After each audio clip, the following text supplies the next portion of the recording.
Hello guys, നമ്മുടെ ചാനലിലെ പുതിയൊരു വീഡിയോയിലേക്ക് എല്ലാവർക്കും സ്വാഗതം. ഇന്ന് നമ്മളൊരു ബുക്സിൻ്റെ ആണ് കാണിക്കാൻ പോകുന്നത്. PSCയുടെ 10ാം ക്ലാസ് ലെവൽ എക്സാം LD ക്ലർക്കിൻ്റെ പുതിയ റാങ്ക് ഫയൽസ് വന്നിട്ടുണ്ട്. ടാലൻറ്റിൻ്റെ ആണ്. അപ്പോൾ 1425 രൂപയ്ക്ക് 3 ബുക്സുകൾ നമുക്ക് കിട്ടും. വോളിയം 1ഉം 2ഉം 3ഉം കിട്ടുമേ. അപ്പോൾ NCERT പുതിയ സിലബസാണ്, 2026 പുതിയ ബുക്കാണ്. അപ്പോൾ ഇത് നമുക്കൊന്ന് തുറന്നു നോക്കാം. ഇതിൽ ഹിസ്റ്ററി, ജോഗ്രഫി, എക്കണോമിക്സ്, പിന്നെ കമ്പ്യൂട്ടറൊക്കെ ഉണ്ട്.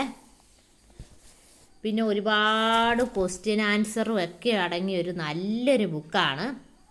അപ്പം ഞാനിന്ന് PSCയുടെ എക്സാം പഠിക്കാൻ വേണ്ടി ഇത് വാങ്ങിയിട്ടുണ്ട്. അപ്പോൾ എല്ലാവർക്കും ഈ ബുക്സ് ഇഷ്ടപ്പെട്ടെന്ന് കരുതുന്നു. Bye bye.